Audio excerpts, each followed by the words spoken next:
Today, I am thrilled to welcome Jamie LoveLynn to Coding the Flow. Jamie is a photographer, a breathwork facilitator, and a speaker who blends storytelling with deep inner work.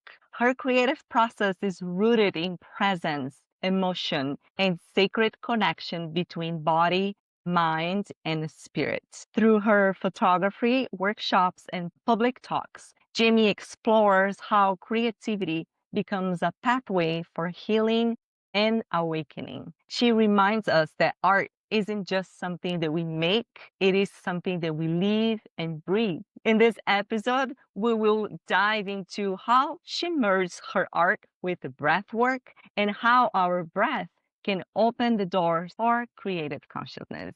Jamie, welcome to the Coding the Flow. Thank you so much for having me. I'm so happy we're here. I absolutely love your art and look forward to this conversation. Absolutely. Okay. This is a very interesting question. Which one came first, the breath work or the photography? And how do they influence each other in your creative practice? Yes, great question. Actually, photography came first. And the interesting thing is, if I go back to when I was a little girl, I didn't think I was creative at all. I always just thought I was a scientist, mathematician. I always said I'm not creative, I'm not an artist. And meanwhile, I was asking my parents for a Polaroid camera, for a nicer camera here. So I did have creativity within me simultaneously since my teenage years. Actually, I'd say probably before that too.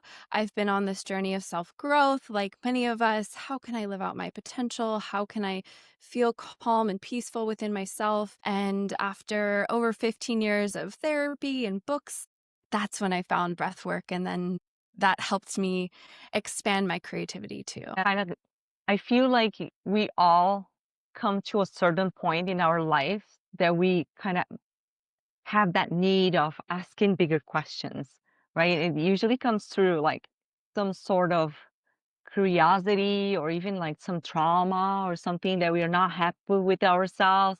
And then we try to investigate ourselves. Yes. And can you explain to us about the power of our breath? And I heard somebody saying, and you can agree or not, you are the best equipped to say that our breath is our connection to our soul. I 100% agree. Okay. I would love for you to explain us about the healing process of the breath work and what exactly happened in our body when we do a practice of like a section of breath work. Because I took one with you and it's life changing.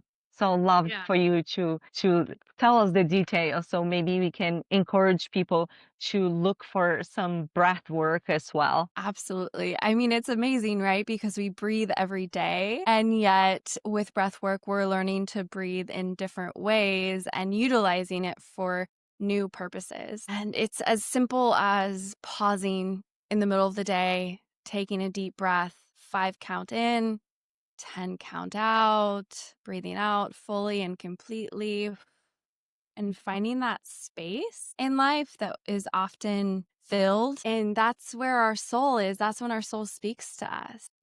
And the longer sessions, like you've been to, we get to go really deep and use a special breath pattern that actually unlocks trauma, unlocks stuck emotion in the body, and acts like a wave of the ocean really washing through us and removing blockages that keep us in out of connection with our soul. Because and we can put it in different terms like our heart or our truest essence, and it's always there. It's not that it's outside of us or we need to go find it or search for it. It's really always there. It's just about connecting intentionally. Because if we're going through the world as it is today, it's quite busy. There's a lot of stress, and there's the physiology in our body when our sympathetic nervous system is engaged all the time. Perhaps you've heard it referred to as the fight or flight state. That part of our nervous system is really important, and we don't want it to go away, but it's really meant for us to run away from, let's say, a bear or use here and there and then come back to our natural truest essence, that loving state presence. But we get stuck in that in today's world, and it's okay. It's not to judge, but that means that there's an opportunity to consciously decide to use our breath to shift the state of our nervous system and engage the parasympathetic nervous system, while also these breathing patterns, the reason it works is it actually tones down the activation of the amygdala. And the Mm. amygdala is that part of the brain that's really on high alert. It's That trying to that keep us activates safe. the stress hormones, right? Yes, exactly. And it's looking out for us. It's trying to keep us safe so we can appreciate it, say, thank you, amygdala. And I'm going to choose otherwise. I Yeah, there's no when we're running from a bear, we're in high stress, there's no room for creativity. There's no stillness to listen to our soul. There's no space to hear our heart speak to us. I love this so much, and that's exactly why I want you here and open this discussion about creative consciousness because it's basically what you describe when you are out of the fear paradigm living and you start creating. Fear completely repels creativity. So that means that when we are creating, we are not on fear. We are creating. So the whole idea of creative consciousness is this: how can you activate that state that is within us? How can we remove everything that no longer serves us? We can say maybe that breath work, it's a very powerful tool to activate our creative consciousness then. Yes, exactly, 100%. And so many people, adults, say, "Oh, I'm not creative. That's for other people." Mm. And I will stand to say that that is absolutely incorrect. There is creativity within every every single person. Maybe you're just not exploring your creativity in the Yes, ways that and you want, but we are always using creativity because the way that we dress, the way that we speak, everything is creativity. yes, and for a lot of people, it's just that that part has been shut down. Mm.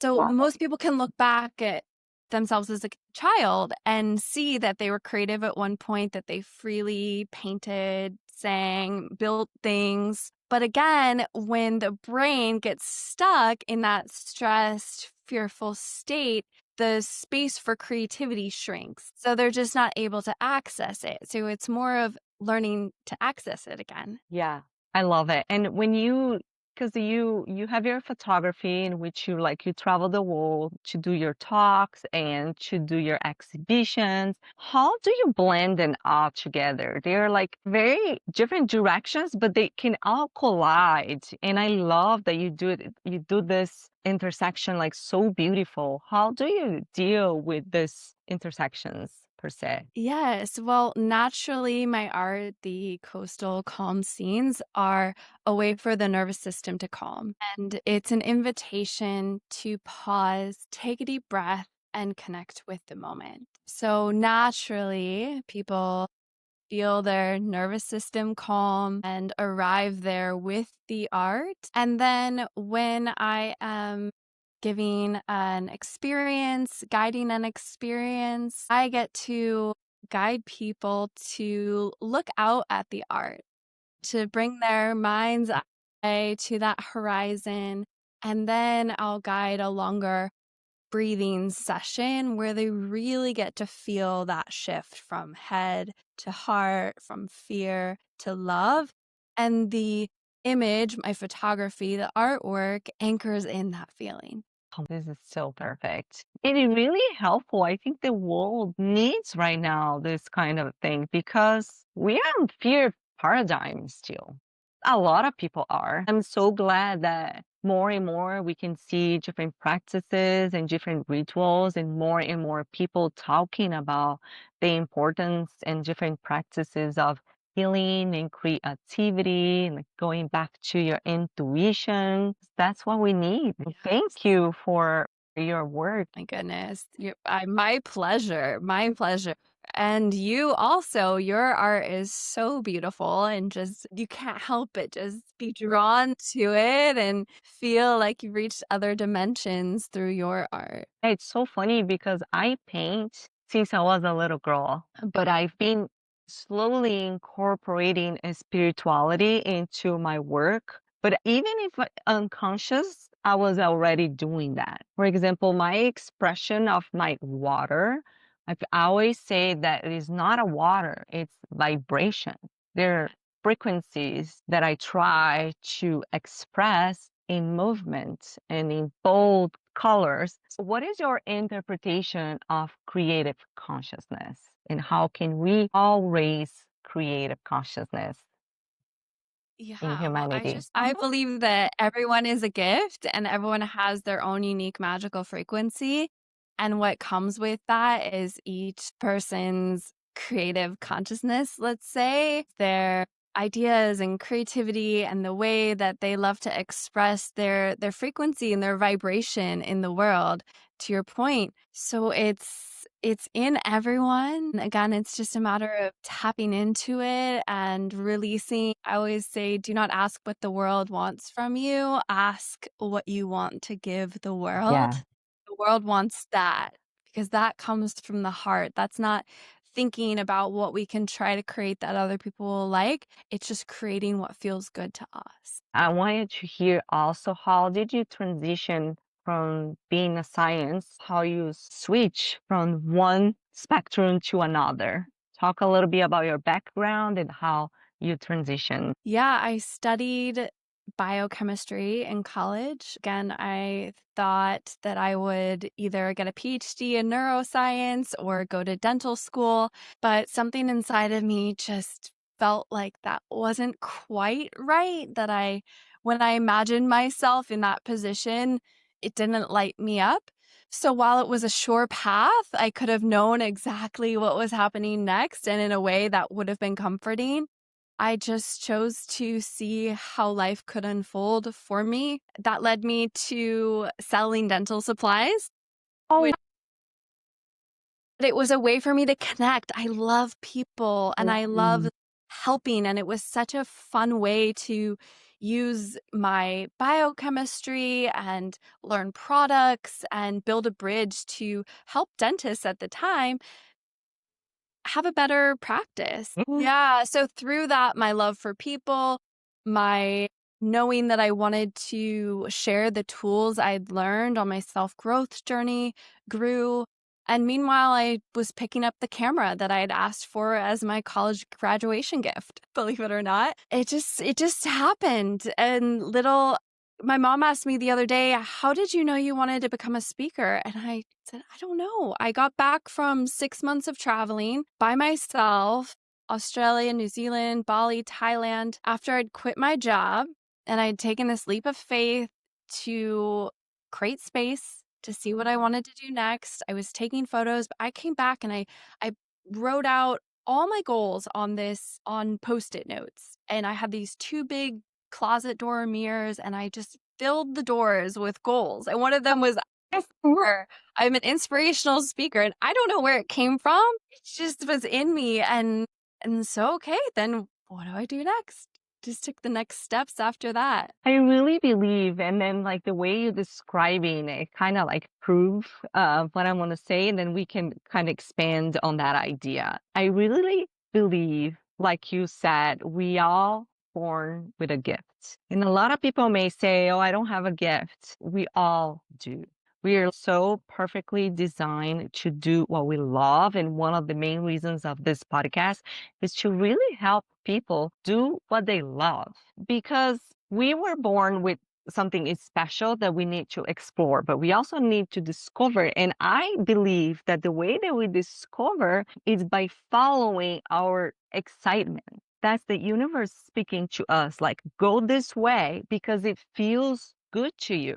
It's like a directing us to the path of least resistance, or something that we need to discover and explore, and that's our gift. Yes, it's our heart compass. Yes.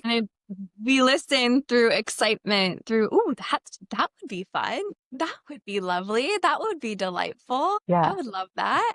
But a lot of people, they're so caught up. How many people do you know that have a gift inside them that's completely hidden because they choose to take a safer path, for example? Can you imagine a world where we all do what we love? Do you think we would have problems? I believe that if we all did what we loved and we really tuned in to that heart compass, we would be in perfect harmony because there's Exactly. someone for everything. There's someone that loves to Exactly. be a mathematician. There's someone that loves to be a lawyer. There's someone that loves to play the piano. Yeah. Well, I think what happens is we often merge making a living with our passion, and we think that it needs to either happen right away or that they have to be one and the same. And I don't believe that we have to go quit our job Yeah. to follow our passion. So a lot of people are letting their passions just lay dormant because they think they don't have time, or again they're in a stressed state where they don't know that it's there, or put too much pressure on making money from the passion, which can then kind of squash the creativity. Well, I absolutely believe that everyone can make money from their passion. Sometimes they just get twisted and then it dims the energy. If you want to live by your passion, the first thing you need to do is believe that it's possible. Everybody told me art is your hobby. And it's so interesting because we ended up taking different paths. I am a former journalist and look what I'm doing now. It it has an interesting way of everything that came before, even if it wasn't your passion, it's going to serve you later on. Yes. I work as a server, bartender, and that's how I started loving people. That's how I learned to be in service. Yeah. So if we choose all of the experiences that we have, even if it's something that we don't love, but we take all of the good on that experience, it's going to serve you long term. Absolutely. And I am a firm believer that even the things we don't love as much, there's always a way Yeah. to find beauty in it, to Yeah. appreciate it, to make it more enjoyable. Even if that's a 9 to 5 job working in a desk, there's always ways Yeah. to shift that mindset to make it more delightful. And you're probably going to agree, it's probably easier if you do some of breath work to kind of release those stress so you can see the beauty where you could see. It's just like a shift of perspective that you can gain. Can we say that? Yes, exactly. And a great example is when, let's say, we're just stuck in that stress state, which again is okay, no judgment. We Mm-hmm. could be walking down the street and not see the flowers, not notice the birds, not look up at the sky. We could just, again, because physiologically, our brain is only looking for how to keep us safe. It's looking for danger, looking for what's wrong. Then Mm-hmm. breath work comes in, and exactly what you said, it opens us up to see the beauty, to feel the love, to experience the grace, to give the kindness. I would love for you to explain and talk a little bit more on where people can find you and work with you. Everything is on my website, jamielovlynn.com, JamieLoveLynn. I offer special in-person breathwork sessions on the beach. Just depends on where I am in the world. So sometimes that's Los Angeles, sometimes San Diego, Spain, Australia. I also offer online sessions, teach workshops, seminars to both groups and corporations, virtually and in person. And then my art is on display in various galleries and interior design shops listed on my website. Instagram is a great place to connect. You can see it all there and receive a free guided breathwork meditation that goes with one of my art pieces. You can just download it there. I will make sure to put everything on the show notes. I have one last question. If you had a magic wand to raise awareness in creative consciousness, what would it be? It would be to wave that magical wand and allow everyone to feel what it feels like right after a breathwork session. Love it. Love that invitation. Yeah, the lightness, the freedom, the expansiveness, the knowing that anything is possible, embodiment of how magical this life is and how powerful and beautiful each and every person is here on Yeah. earth. Jamie, thank you so much. I like to say that the creative revolution starts here. Thank you for joining this movement and bringing your unique light to coding the flow. Until next time.